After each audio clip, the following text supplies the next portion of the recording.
looking at you, kid. I'm Charles Foster Kane! Hey, Stella! Suck on this.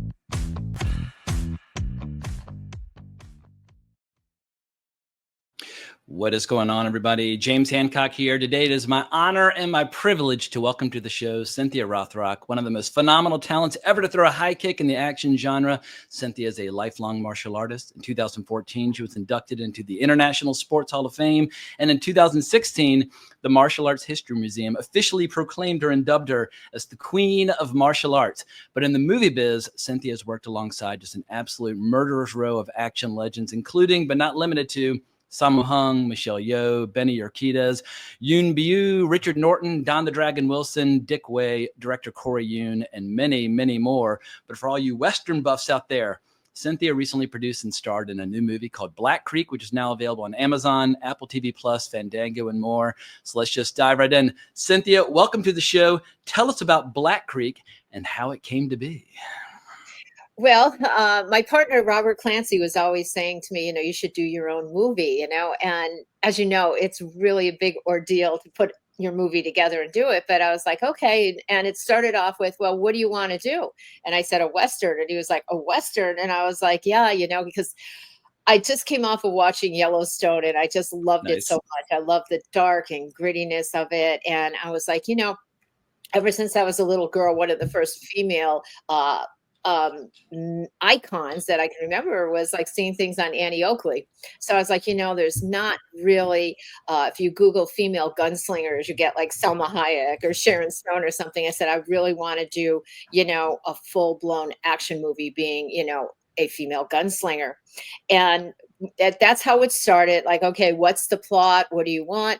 And one of my dreams is to always, incorporate a lot of my friends in the martial arts, a lot of my actors in it. So we ended up saying, okay, now we got the script, we got all this. Now we need to get the money for the film. And we went on Kickstarter and we raised the money. Black Creek is a crowdfunded raised film. A lot of the backers are in the film. And from there, everything just came into place. The whole movie was a blessing. It was a very rough shoot. We had 2 weeks to shoot it, and we came off with a 2-hour movie.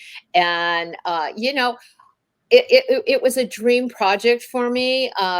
It's doing so well streaming on the platforms that you mentioned. And we are in the process of actually just finished the script for Black Creek 2. Oh, very nice. All right, because I missed the opportunity to back the film the first time around. It didn't pop up on my radar on Kickstarter, but I love backing Kickstarter projects for independent movies. So hopefully I can sneak in and get a little producer credit on your next Western. Oh, that would be awesome. It was interesting because a couple of my peers, tried Kickstarter and didn't really weren't successful because it's not that easy to crowd fundraise. It just isn't. And they were telling me, oh, don't do it. You're gonna fail. And but then you raised like 3 times more than you actually. What was your initial goal?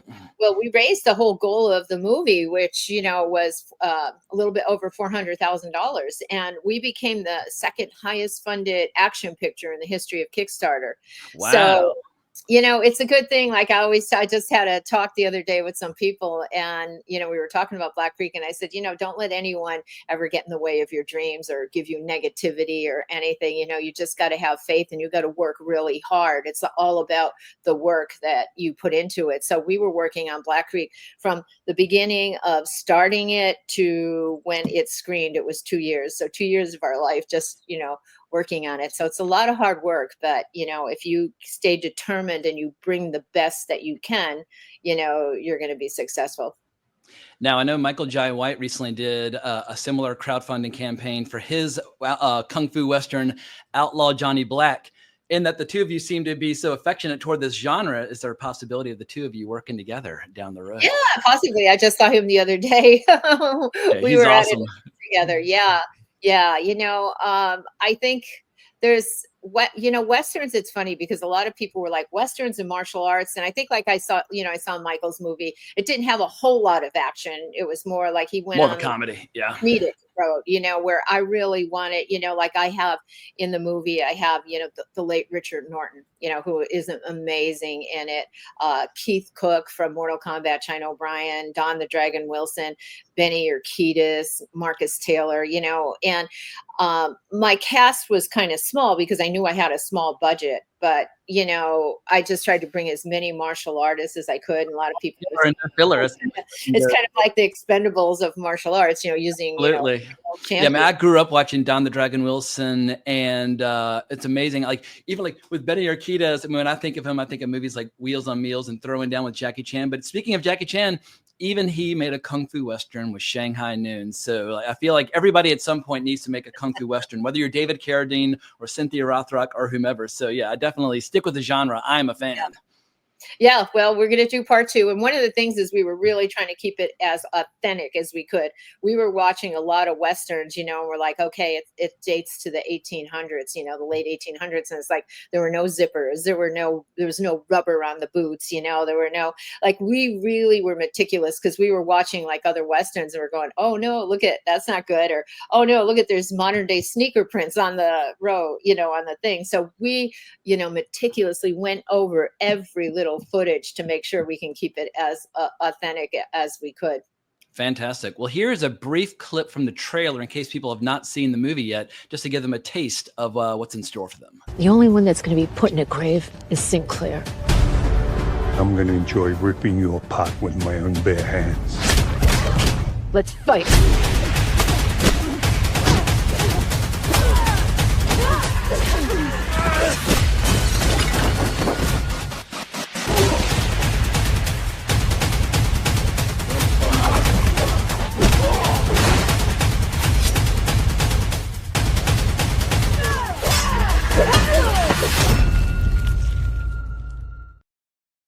Booyah. Now, I'm in awe that you shot this movie in 2 weeks, because I've heard some of your interviews about some of your earlier movies where you might devote an entire month to just one fight scene, like in Yes, Madam. How is it possible to shoot an entire feature film in 2 weeks when you've got, I think at a minimum, 5 or 6 major action set pieces scattered throughout? Does it just boil down to a lot of rehearsal and a lot of rehearsing the choreography in advance? How is it even feasible to pull something like this off? Yeah, it was insane. I mean, like I said, this movie was so magic. What we did is we had so many people, like Mike Moeller from Germany was the stunt coordinator. And I also had the Swiss team from Switzerland coming over and being choreographers as well. And everybody was in like different places. We never could get together. So what Mike did is he put together a video of the fight scenes, and I sent them to everybody. And I said, okay, study it. If there's something that's uncomfortable, let me know. But I wanted every fight scene in here to be brutal and to be realistic. I didn't want anything that you really wouldn't do out on the street. I wanted to be dark, gritty, and every movement means business, So we sent that to everybody and said, look, we're not going to have time for rehearsal. You have to know this, know your lines. We did a couple of line reading on Zoom, so we were practicing that way there. And, when we got to the set, it was interesting because Richard Norton, as he was flying in from Australia, he said, I just ripped my calf's muscle. Like, oh my God. Oh no. Cause that's like a major injury. So he goes, but Cynthia, cause like both of us had an injury when we went to shoot Shanghai Express, that movie with Sammo Hung. And he goes, we're professionals. We can do this. So when he got to set, we had to change all his choreography because he couldn't throw any kicks because of his legs. So, things happen like that. And one thing when I was doing it, I was like, okay, when I do my movie, I'm going to have all this time for the fight scenes. And, to get a 2-hour movie done in such a short time, we literally, I think the longest fight scene was where I'm in the casino. Took about like an hour and 45 minutes to shoot. We were on such a fast-paced shooting schedule. And to make it even worse, I wanted a night shoot. I wanted like that eerie, candlelight, lanternish look. So, but it's tough to light. Yeah. So usually a lot of small independent pictures will shoot in the day.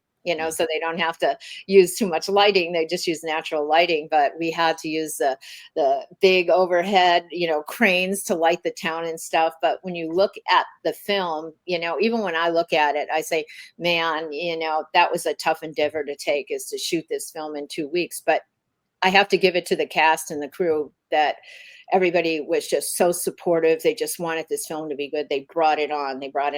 And the end result is amazing, and we're looking forward to a 30-day shoot on Black Creek too. Beautiful. Excellent. So when you reunite with some of these actors with whom you've made many movies, do you quickly fall back into old rhythms? Like I've seen some interviews where you talk about working with Richard Norton, once again, the Fred Astaire and Ginger Rogers of the martial arts genre. But the two of you have also talked about how you like to go hard when you're shooting, and you've given each other your fair share of scrapes and nicks over the years. But when you're reunited with someone like Benny Urquidez, do you kind of quickly fall back into old rhythms, or like what is the work process like with your frequent collaborators?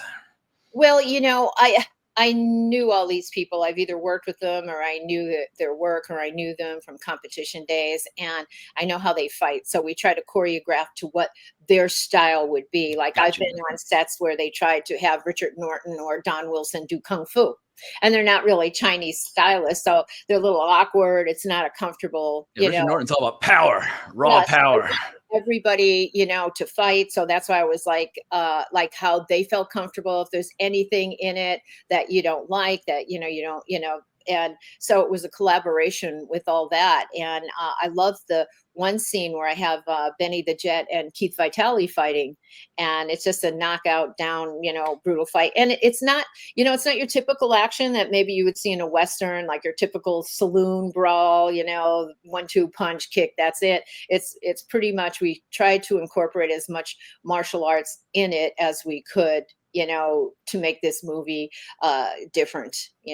Well, Benny, he came from the world of Roadhouse, where Roadhouse isn't a Western, but it's Western adjacent in terms of the flavor and tone. And he choreographed some great stuff for Patrick Swayze in that. So I feel like, Benny was a perfect choice for a movie like this. But when you've got veterans who might have a little mileage on their bodies, what's the secret to staying injury-free, staying loose, staying flexible? I mean, I've heard some of your interviews where you talk about blowing out your knee before a major fight scene, when you're swinging a spear around and you just have to find a way, mind over matter, to get through it. What are the precautions you take after all these years making martial arts films to just make sure you can get to the end without ending up in the hospital? Yeah, well, any action movie you do, you're always up for injury. It doesn't matter, what precautions you take, what, you're doing stunts, you're like when Richard Norton and I were doing the ending fight scene of Black Creek, we were shooting it up until 4:30 in the morning, and we're in Arizona in the desert, and it's freezing. The desert was so cold, and our muscles were just so tight. We could not warm them up, and luckily we didn't have any injuries on the set. And I was a little nervous about that too. I was like, oh, geez, I hope nobody gets hurt.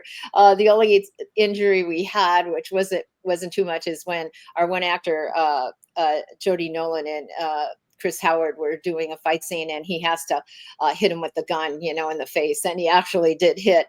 And I remember our sound guy goes, "Wow, I don't have to put any Foley in that. That's real." And we're like, "Yeah, that was real," but you can't prevent it really, because you never know. Like I was shooting a movie where this guy was doing this incredible fight scene. He did this one jump, came down and blew out his knee, so it's just a career that you could have injuries, but, I think, you just warm up, your choreography, you kind of stay in your comfort zone. You feel, confident about it. If you go in like nervous or scared or I'm afraid of this move, then there's more chance of injury. So, it's I think a lot of mindset too, when you're doing action pictures, because you always do have that risk of getting hurt, getting tagged. What about training in between movies? Like how many hours per week do you devote just to upkeep and just kind of honing your skills? Because I've seen footage of you recently when you're, doing demonstrations with weapons, and it's like, God damn, Cynthia still absolutely got it. It's like you just stepped off the set of Yes, Madam, 30, 40 years ago. How much of your week is devoted just to martial arts and physical fitness? Well, I work out every single day. I do something. It might be like a training that I do for, my YouTube channel, or I have a subscription channel on Facebook. So I do a lot of training videos for that. I train. I really like to do hot yoga. We have a group here, Orange Theory Fitness, which gets your cardio up high, and you're monitoring your heart rate. So it's a pretty intense workout. I like the TRX. I work with that. I have 4 dogs, so I hike a lot. And Nice. when I'm not working, like well, a lot of times I'm teaching seminars around the world, so I'm training with people there, but I do like extreme adventure. So I do a lot of diving, a lot of hiking into, places off the beaten path. And so I'd say pretty physical. I'd say so every single day I'm doing something. And I think if you keep your body in shape, and you keep in tune, which is amazing when you look at Black Creek, most of the main actors are all over 60 years old, but they don't look it and they're still fighting, and I think it's all about, keeping your body healthy, eating right. And for me, it's a mindset, I don't when people say, oh, I can't do that, I'm 40 years old, I'm like, oh, don't say that. I mean, it's like, if you think you're old, you're going to be old, and everybody knows their own limitations. So you just stay within it, and you just kind of, for me, I think everybody should challenge themselves. It's not a competition of what someone else could do. What could do is you just try to get better and better, with yourself. For me, it's like getting more cardio, getting my heart rate up a little bit, further and further, and keeping it at a safe pace. So I think, if you keep that mindset, then as you age, your body says, no, yeah, I could do this. Like in my mind, it's like, no, I'm still 30 years old. I'm still doing this stuff. So I think a big part of it is mindset as well. Look at Liam Neeson and Denzel Washington. They're doing action films in their 70s, so there's no reason to quit. And as long as you have fans who want to see you in action, like for me, it's a delight seeing you reunited with so many of your old co-stars. Let's talk a little bit though about the location, Old Tucson, because where you shot, it's been used for a lot of shows and movies like The Outlaw Josie Wales, Tombstone, The Quick and the Dead, and one of my childhood faves, Young Guns 2. Like Young Guns was my gateway drug into Westerns. And then when I got into college, I started watching older Westerns and getting into, John Ford and Anthony Mann and people like that. What resources were there at your disposal for the shoot? Is it pretty much a standing location year round, or how much dressing was involved? Like how many toys did you have to play with when you arrived on this giant train set? Yeah, well, when we were looking at different places in Arizona, like one place we were looking at, they only have like 1 or 2 days where they'll allow movies come in. It's more of a tourist attraction. So we couldn't do that because we were looking for somewhere, since we were on a small budget, is to try to shoot the whole movie in that area. And the Mescal Ranch, like you said, that had hosted all these amazing movies, had the town. And we had to do a lot of work. It's interesting because we created like an octagon kind of ring for Black Creek, and they loved it so much as part of their set now. So you might see that in other movies, but we had to build Kumite of the Wild West. Yeah, we had to build offices. We had to change interiors. We had to do a lot of work to fit it. But overall, the town was perfect. It was exactly what we were looking for. And one of the coolest things is we have a fight scene in the bedroom Doc Holliday was in when they did Tombstone, so it's like, we're like, oh my God, right. We're shooting in this same location here. So it worked out. It was a little difficult though, because Mescal Ranch, they don't have electricity or water there. So Gotcha. We had a big added expense of bringing in all the generators for power, and bringing in like the water and the porta potties and everything. I hear that they're looking into getting that, but it was, it was a big expense for a small budget, to do that. But we managed. It was like I said, it was so cold out. We had one heater outside.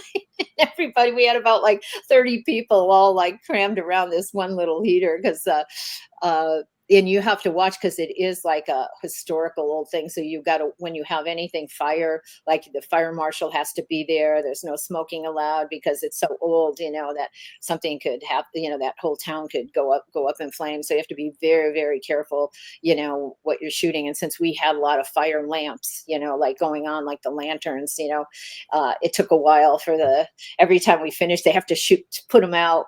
And then, okay, put them back on. Okay, put them out, put them back on, and have a fire marshal there the whole time. So but for us, it was, the perfect location.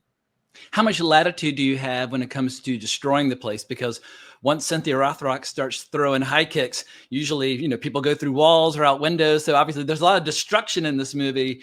Like, or do you kind of build temporary props that you can trash, or how is the town kind of constructed, which makes it ideal for shooting action scenes? Yeah, I mean, we had like, blow out some of the windows, in this one scene I kicked the one of the guys off a second floor balcony, so we had to break the doors to do that. We had to break the banister to do it, and they were fine with it. They're like, sure, anything you want, but you have to put it back the way it was. Gotcha. So we had situations where like we were in the saloon and I wanted to throw some, I jump off the balcony and run across, and I wanted to kick someone into a big mirror behind it, and they're like, no, I'm like, where's the glass? And they're like, no, we didn't have it in our budget. We couldn't do it. And I was like, oh my gosh, so, there was a lot of little things, a lot of things that I wanted to do, but, budget wise, like we just couldn't. So, I'm like, for what it was for, this small little budget picture, it turned out great, but it gives me a lot of opening to do Black Creek 2 bigger and Absolutely. stuff. Now, as far as screenwriting goes, what like storytelling components are important to you? Is it important to get the script absolutely locked and loaded before you get onto the set, or is the action the main driver? Like, talk to me a little bit about the screenwriter. What kind of stories you're attracted to as a performer that where you want to get out of bed as a producer and make the movie happen? Yeah, I think when you're writing it or you're looking at it, it's the action is going to come from your action director. So you really don't write the action so much. You just say, okay, there's going to be a fight scene in here, with so many guys, and then you talk over with the action director what to do. So to me, the main thing is the characters. When we were writing the script, one of the things I wanted the women to be very powerful, very strong. I wanted the no dead time.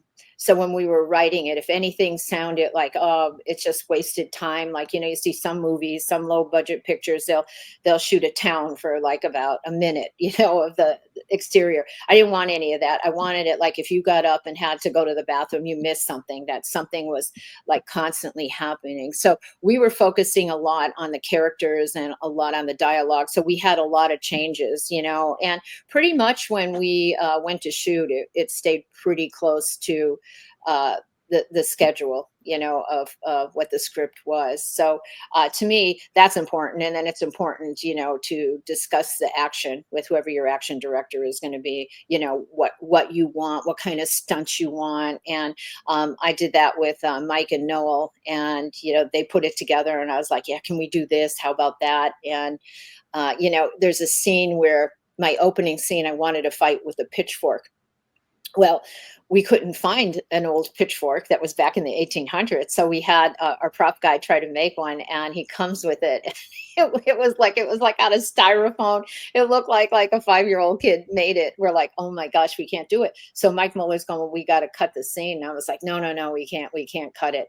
That's your go-to. I mean, swinging big staffs around, that's like your signature move, apart from like the scorpion kick. I had this idea, I wanted to use this pitchfork, and I wanted to end it like stabbing it into the guy. So we ended up using a real one. And Mike, he was like, we can't use this. He goes, it's too dangerous. And I said, no, I promise you, I'm not going to hurt anybody with it. I'm very careful. I know what I'm doing. And there's a scene where I have to come down at Jody Nolan at his face. And like that look on his face was real. Because fantastic. It was a heavy, real pitchfork. It wasn't like, oh my gosh, I wish we had the budget to make one that looked real, that was so light, but it's funny, when you have a small budget, you have to do what works. But it went well. Nobody got hurt. Now, what about dream casting for the sequel? You've worked with so many legends over the years. Is there anybody that you would like to work with again, like say Yoon Bi-yoo, or is there somebody that you've never worked with that you would love to work with for the first time? Yeah, I mean, there's so many people I would love to work with. Like, a lot of people are like, well, why didn't you have like Scott Adkins in it, or, Chuck Norris? And I go, yeah, I'd love to, but their salary is more than what our budget is for the film. all the cast came as a favor for me, and we were all Gotcha. everybody got paid the same. So it's just good. And then so many things good has happened. Like Keith Cook got a couple other offers after seeing this movie, and I think it just brings them into the to be more relevant today, like doing this new movie. So I think it helps everybody out. But yeah, in part two, unfortunately, a lot of the people in Black Creek don't make it. So we probably will have like Don Wilson come back as a, like in a spirit shaman. Yes, like coming into me in my dreams and saying Absolutely. something. He was like my mentor, But I plan on. We have like a wish list right now, but until we get our budget together, we don't know. But we're hoping to get like some names in it, like some bigger names that aren't action stars, or people from the world of MMA. I mean, I always like seeing when MMA practitioners, as they age out of the sport, switching over to movies, like guys like Michael Bisping, who's popping up in movies here and there. And I feel like a lot of them are probably eager to work for inexpensive rates just to get on the screen. So, and we know they're tough. So yeah, we'd love that. And I was so blessed because I had so many, there's so many martial art friends I would have loved to put in it, but like I said, we didn't have the budget, and I didn't want to ask anybody, hey, you can be in it, but we can't pay you. But a lot of people came to me and said, I just want to be in it. I'll pay my own way. I'll do this. And I'm like, oh my God, absolutely. I would never ask you to do that. But if you offer it, sure thing. And, like I was saying, as a blessing, like James Marlowe is my partner, and him and his team, Marlo Pignetti, did like all our editing, and they did so much for us. Like I call him my like guardian angel. And one of the great things about this is, music, right? We had, Benji Gunther do our music, and he just currently wrote a song for George Strait that was #1. And our ending song, "She Scares Me," is written by Jim Peterick, and Mark Shear sings it. And Jim Peterick is the one that co-wrote "Eye of the Tiger." Very nice. And he said, "I'll come on, in exchange for executive producer." And I was like, oh my God, like I really, when you don't have money, hand out producer credits left and right. I mean, you look at most Kickstarter films, they have 700 associate producers, and you're like, all right, they must have all given like 1,000 or 2,000 or whatever the case may be. And I mean, like people say, yeah, I'll do it as an executive producer, and like Jim is already working on some music for part 2, Beautiful. and I think it was just such. All I could say is this movie is so full of love of people. It wasn't about money; it was about doing a good project. As best as we can for the small budget that we had and the time we had. So does Black Creek make it 8 movies that you and Richard Norton made together? What's the total tally of y'all's collaboration? I think it's more than 8. I don't know. I think at one point I counted them, and I want to say it's like 13 or 14. Oh wow! All right, so yeah, I was way off. Well, I have a we've been in a lot of movies, a lot of them maybe that you might not see, but my friend Moose Matson absolutely loves Rage and Honor 2, which you see there on the right. But the movie which I really enjoyed, which I just saw for the first time recently, is Magic Crystal, which takes us back to 1986. So here's a brief taste of you and Norton throwing down back in the day.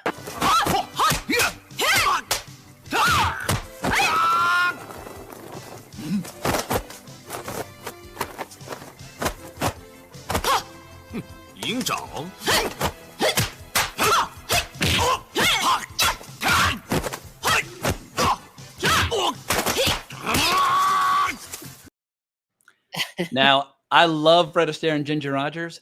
I much prefer to watch people doing Eagle Claw Kung Fu, or what is the style that you were practicing there? Well, that was interesting, that movie.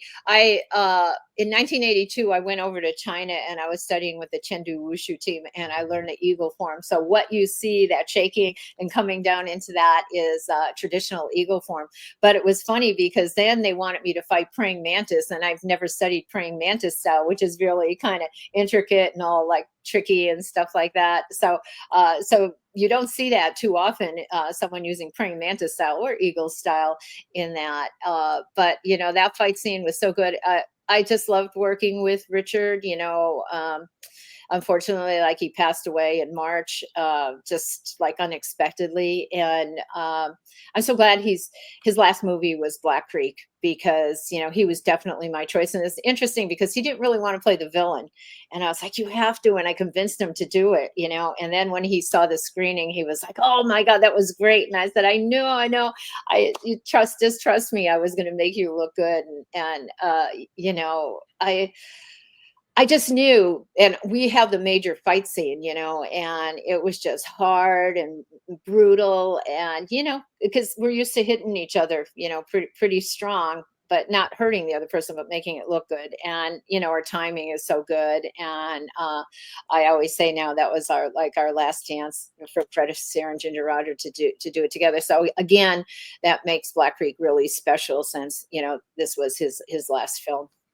Yeah, he gave the two of you together, and Richard Norton gave so many people so much joy over the years. So I hope that people will continue to go back and watch all of his classic movies. But yeah, in the 80s and 90s, y'all made the magic happen many times over. And so many of those movies are so fun to watch. But let's talk a little bit about the future. What can you tell us about your upcoming collaboration with Richard Stanley's Steel Donkeys, as well as your upcoming collaboration with Marshall Teague, No Way Back? For people who don't remember the actor's name, he played Jimmy Reno in Roadhouse, who has some pretty notorious dialogue in that movie. But I'm very excited about both of these upcoming movies for you. Yeah, well, I am so excited to work with Richard Stanley. I've always been a big fan, and Steel Donkeys kind of is different for me. He wrote the part for me, so there's a lot of fighting in it, and I think in it I'm an ex-martial art champion that owns this musical venue, but it delves into the horror genre. And, nice. For people, he's a master of the horror genre. I love Colorado Space, his most recent feature film. I did too. I love that as well, and actually our friend James hooked us up. He's like, shout out to James Jose, who set up this interview. Otherwise I would have had the courage to reach out to you. Yeah, exactly. He's such a good connector. And then Richard and I talked, and we had a Zoom the first day. The three of us were Zooming, and I got to see him in person, and he's like, oh, I'm so excited. I'm like, I'm so excited, and it'll be like my first genre into the horror film. And that's my favorite film. I love horror. I watch it all the time. And it's just such a good script. And to me, again, it's a blessing that all this is happening, So I think he's in England now, filming at a concert for some footage for the film, and hopefully we get the financing together. He plans on shooting it in February, but that to me is something I am so looking forward to. Beautiful. Well, I have a question from one of your biggest fans. Actually, a lot of my friends are really passionate about your career, like Martin Kessler and Moose Madsen, but Tony Stella in particular, who is an artist who was responsible for the Blu-ray for Righting Wrongs. And I've got a copy of his art right here. And I reached out to him ahead of time and said, is there anything that you would like me to ask Cynthia while I've got her on here? And Tony's as you can tell from his art, a bit of an aficionado for Hong Kong action cinema from the 1980s, the second golden age, as he describes it. So here is a question for you from one of your biggest fans. You have a legendary reputation and unique insight into one of the most interesting chapters in action cinema history. While many fans know of your connections to the second golden age of Hong Kong film, I would love to know more about your first experiences arriving there, the city, the studios, making connections, and your personal impressions stepping on to that super competitive scene. So I think there are a lot of people out there who have seen the highlights, they've seen the movies, but help us understand, what was it like to arrive in this golden age where there's so many legends making movies at the same time, and you are a first-time actress stepping onto the soundstage and throwing down with all these legends, just to help us kind of recreate that era, if you will.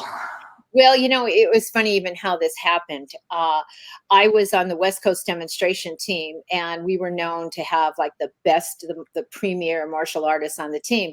And Paul Maslick, who was the editor of Inside Kung Fu, called Ernie Reyes, the team leader, and he said, hey, Yun Kuei is here in town, and he's auditioning for a guy. We want, they want to find the new Bruce Lee.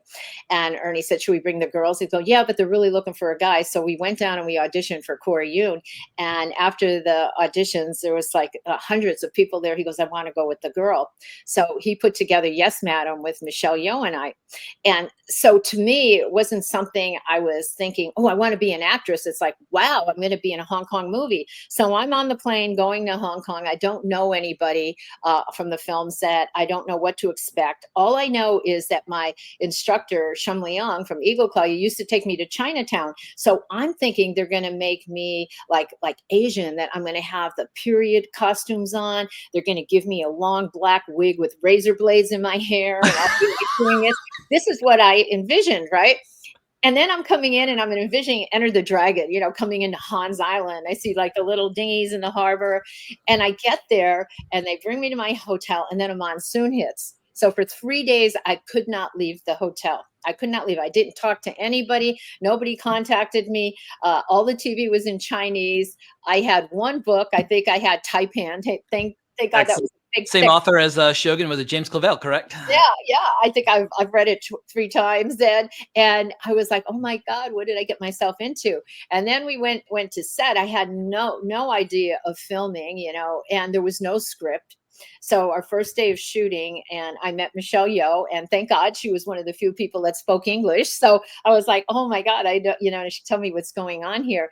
And originally they wanted me to say my lines in Chinese. Now here I am. This is my first movie. I don't know anybody here. We're shooting all night. I never stayed up all night, right? And I tried to say my lines in Cantonese, and I remember I just went like "thing," and I went because I couldn't remember what to say. And they're like, "That's good," and I'm like, "No." I said "hama hama hama hama." Like, that's okay. They're like, "It's okay," you know. We dub it, right? And then I realized, okay, Yeah, you can just count to 10 if they're going to dub it. and all my friends said to me, you know, be careful because you know it's known that the actors' lips keep moving and then they talk, it's not synced right. So I was very particular and said, okay, tell me exactly what I'd have to say. And then I tried to put that into English, you know, and on my first film, on the first scene we were shooting in Yes Man, was the airport scene, and I was fighting with Eddie Mayer, and he just had a tank top on. And now we're both nervous. I think this is like one of his first films, and Yun Kuei is directing. And there was a scene where I come in with an elbow strike, and then I kick back to Eddie's head. Absolutely. And Yun Kuei kept saying, more power, more power, more power. And Eddie in my ears going, oh, it hurts. Don't hit me so hard. Don't hit me so hard. And I just like, oh, what do I do? I have the director saying more power. And I'm just like, Eddie, I'm just going to hit you hard. Just bear with it, you know. And, you know, we shot that scene. And that was like my first introduction to filming and shooting. And that fight scene was so incredibly hard. I had to jump off the wall. And I've actually got a taste of it right here. I really struggled to get a clip from Yes Madam into this that would be approved by YouTube, but I found a snippet from the trailer, which includes the exact scene that you're describing. Oh my God.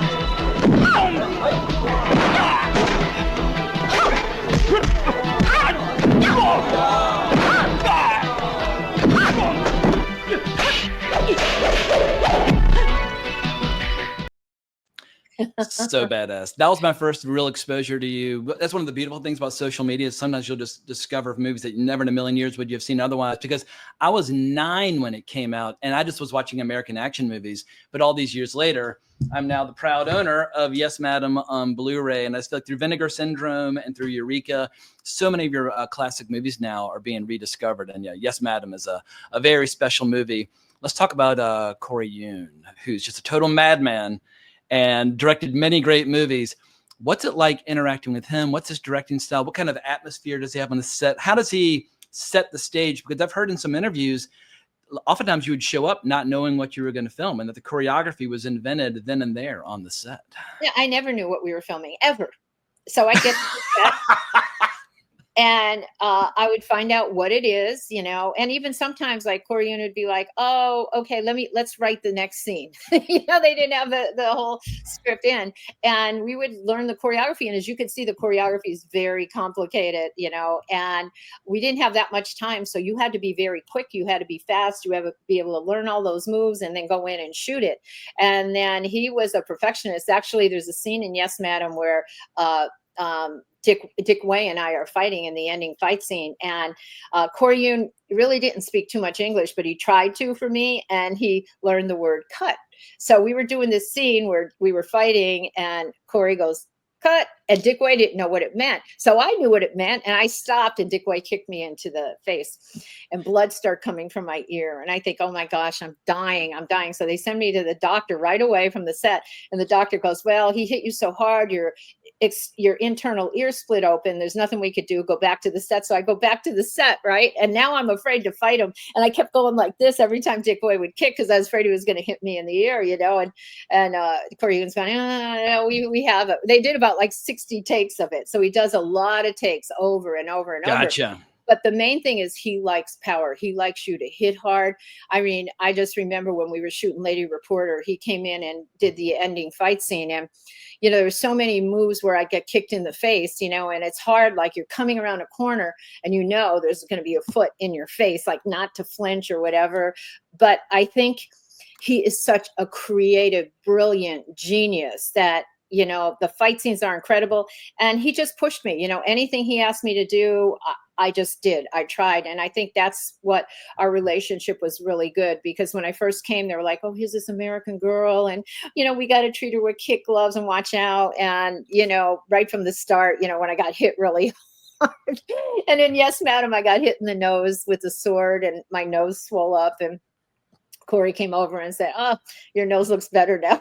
So that's kind of how it was. And you're trying not, tears are coming from my eyes, because when you get hit in the nose, you can't stop that. But he just made me really, really tough, and really just want to do everything that he threw at me, and tried my hardest. And there were times when I couldn't get it, and they would just keep working until I got it. Like in Yes, Madam, that airport scene, I had to jump on the wall and jump off and kick. It took me a while to get that, but they weren't going to move forward until I got that move down. Wow. So pressure's on. I mean, how much training did you have to do as an actress prior to that? Or did you really just focus on just getting as fit and toned as humanly possible? Because what I think is kind of separates like a star from like a great stunt person is that dramatic poise. And from your very first movie, I feel like it's one of the great action like screen debuts ever, where you just have that presence where your aura kind of fills the screen. How do you train that? Or is that something that the director really works with you on? Because I feel like some have it, like Jet Li has it, Bruce Lee has it, you have it. Some people just know how to just have those moments where you strike a pose and look like a total badass. How is that learned, or even can it be learned? Is it just kind of, are you just like, just the camera just loves certain actors? Well, that's an interesting point. I never really studied stunts, and then, Corey Yoon is having me jump off like a 30-foot building with an explosion behind me, with a fake baby in my hand, with high heels on, jumping to cardboard boxes. I mean, we don't train for that like in martial arts. But, I really didn't study any acting. I didn't know anything really about filming, because like I said, it just stepped into my path, So when I went there, I went in, I always say it was a great place to make all your mistakes, because they don't shoot with sound, and then they dub everything. And, you have so much time. Like Yes, Madam took 8.5 months to shoot. That ending fight scene was a month by itself, so you have a lot of time to grow and learn. And Gotcha. I think from my competition, from performing and doing forms and weapons, that was all performance, and when you're doing, for those that don't know what a form is, it's like pretending you're fighting like all these people with a weapon, but you have to look like you're fighting, and, they have to feel the strength and power in that. And I had that from my competition. So I was easy to transform that feeling into that from, my competition. And it wasn't until I left Hong Kong that I started getting involved in acting classes, because I thought Yes, Madam would be one movie. That's it. I'd do one and that would be it. I didn't think I was going to have a career in it. A series, yeah. And, I had a goal. I wanted to be undefeated in 5 years in martial art competition. And when I did Yes, Madam, that was my 5th year. So I was going back from Hong Kong to Minneapolis to compete, go back to Atlanta to compete, and finally, they said, you're so far ahead of everybody, you're number one, that I was like, oh. And then I was like, I was going to retire because that was like competing over 100 times and being undefeated, that I wanted to retire because I wanted to go out number one. And then it was like, then Sammo Hung said, okay, we're going to do Shanghai Express. So at that point, I was like, I'm switching from competition into movies. So then when I came back to the States, I started getting involved in acting classes because I knew I had to work on that skill as well, as much as I, worked on my martial arts. So that came later on. But like when I was doing those Hong Kong movies, I was so green, not knowing what to do. It was just kind of like instinctively try to think. Like, I remember when we were doing Magic Crystal, Wong Jing says, look up at the ceiling. And I'm like, why? He goes, it doesn't matter. Just look up. And when I saw the movie, we were getting invaded by aliens. And that's what I was looking at. And I was like, that would have been a helpful note to tell me. And here I am looking at the ceiling going, oh, look at all the holes in the wall. Yeah. I think he didn't tell That's me. the magic of editing. Well, you mentioned the legendary Sammo Hung, so I do have to show a brief snippet of you and Sammo Hung getting after it.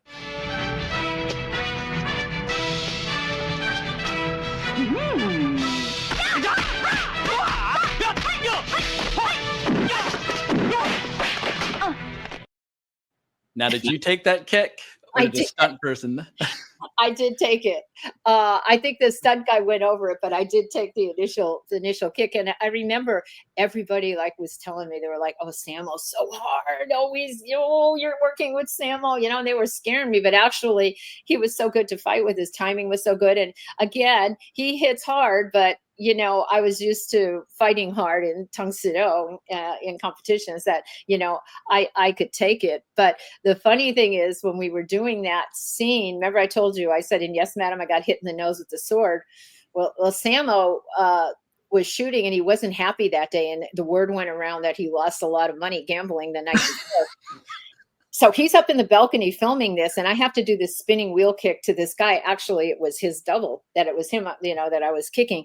And the guy kept coming in close to me, so I'd go over his head, and Sam will start getting angry. And now I'm nervous. Oh, my God, I don't know what he's saying, but I know it's not a happy look. And he's like, kick him, because I was like, I had going, because it was looking as a miss. And then I did the kick really slow to the guy. And I said, see, if you come in, I'm going to hit you. So the guy comes in, boom, whack, I hit him. He goes down.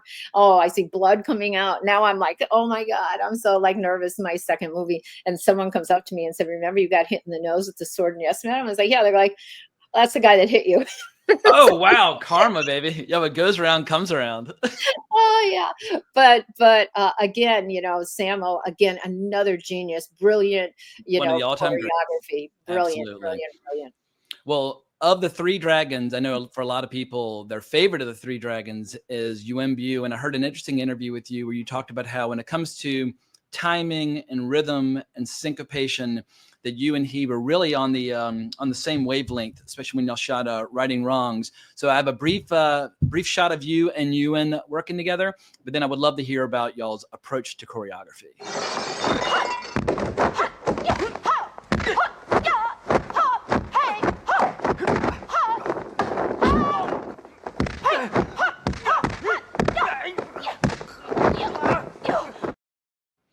Now, you've made a lot of amazing movies over the years. I think my personal favorite has to be Righting Wrongs. It's just, it works great as a movie in addition to having all these killer fight scenes. So let's talk about, is it Yuen Biu? Is that the correct way to pronounce his name? I always feel like I'm getting his name wrong when I say it, but he's fascinating. And I love that the three dragons went in there together, but I feel like this is a rare movie where both he and you get a chance to shine. Talk a little bit about working with this legend.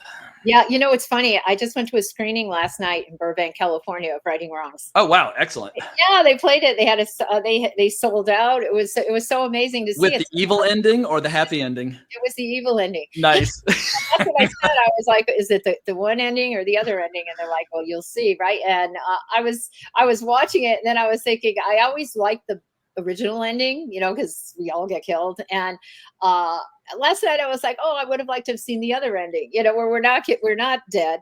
But I was supposed to do Armor of God with Jackie Chan, and that's when he got hurt.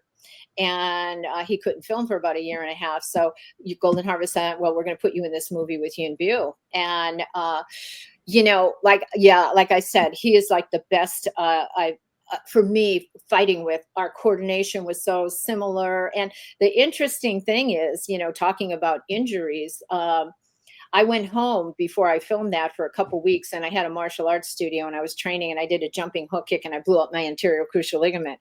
So I go to the set and like, I don't have an anterior cruciate ligament. There was nothing they could do for me. Right. And how does that stabilize the knee, or what do you need that ligament for in terms of Hold your knee in stability? place. To hold your Gotcha. knee in place. That's Otherwise, useful in a martial arts movie.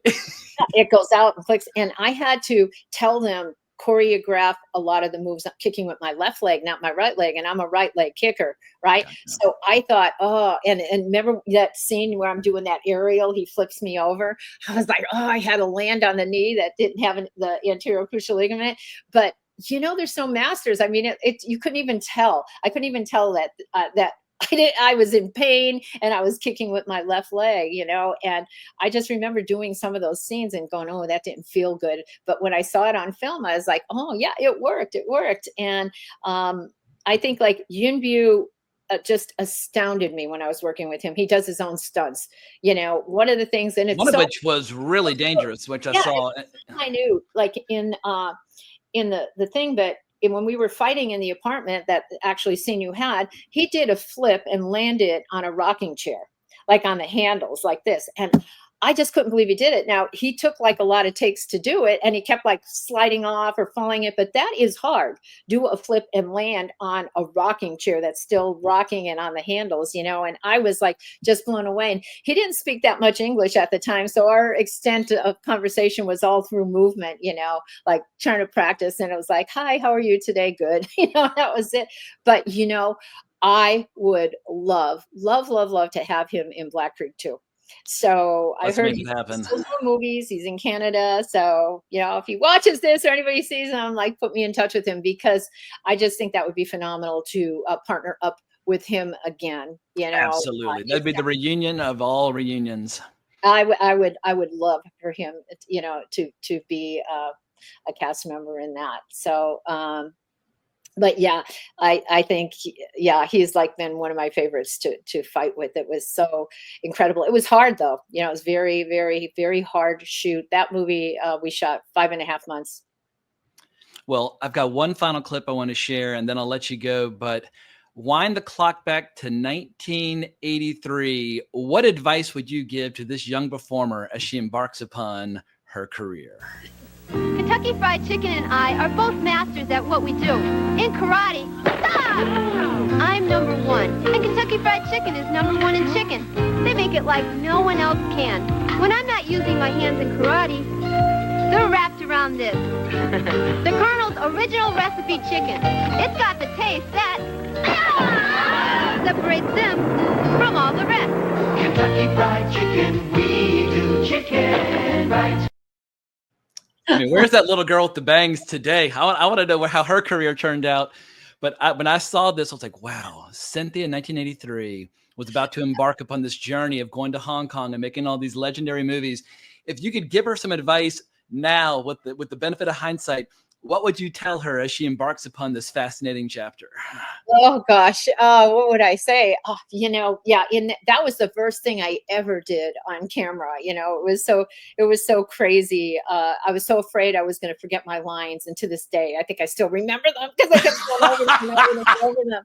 I would think, for not just for me, for anybody that wants to get involved in film, is just really, really practice as 100%.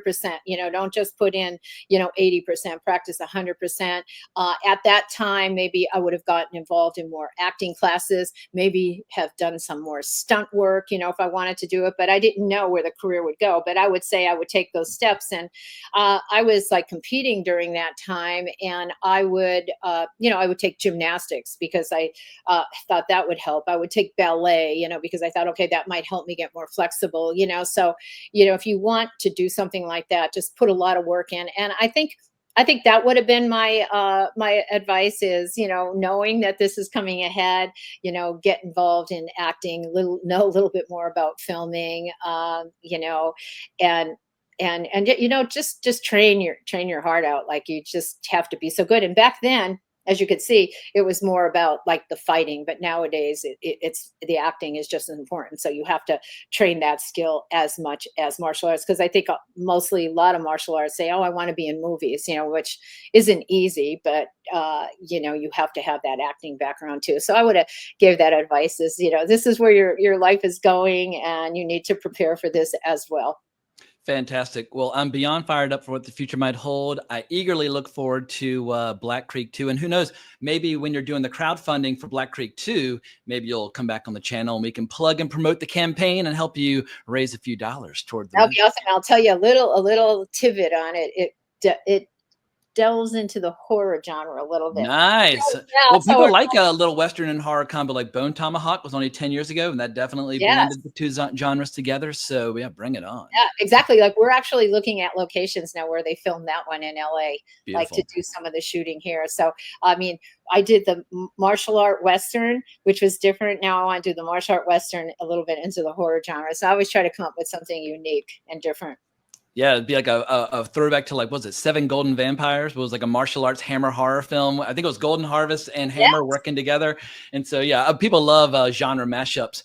Well, where can people find you online? What's the best place to follow you so they can keep tabs on your career? Now is the time to plug and promote all the above.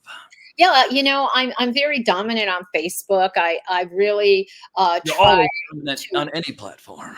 Yeah. Well, I try to answer everybody, and I post every single day on it. So you could definitely find me there. I just started a subscription page on Facebook where it's just a private chat, and I think that's like $1.99 a month. But I put a lot of training videos on it. I definitely will get to everybody because there's so many people on my Facebook. Sometimes I don't get to see the messages. I have a YouTube channel, Cynthia Rothrock channel. There's so much. I have Cynthia Rothrock Martial Art Association that people could do. You can find out a lot of this information on my website, which is Cynthia Rothrock Official, and also Cynthia Rothrock Official on Instagram as well. So I try to stay very, very current and do it myself. Like actually someone yesterday just said, oh, these guys just let someone else handle it. And they just come in, sign the pictures and go. And I'm like, no, because I really like to interact with the fans. I like that. I like meeting them. I like talking to them, because if it wasn't for them, I wouldn't have a career. So I really do put a lot of time in investing into the fans. And I think that was one of the reasons we were pretty successful in the Kickstarter, because people know that it's not just a job for me, that I thoroughly enjoy talking to people and helping them out if I could. Well, I can't think of a better note to end this conversation on. I'll include links to all those platforms down below in the description for the video. We hope y'all have enjoyed this conversation. Definitely check out Black Creek on whatever your preferred platform might be to support the sequel once that crowdfunding campaign gets launched. But thank you so much for watching the video. Remember to like, subscribe, hit that notification bell, but more importantly, as always, onwards and upwards. It ain't like it used to be, but it'll do. You know how to whistle, don't you, Steve? You just put your lips together and blow.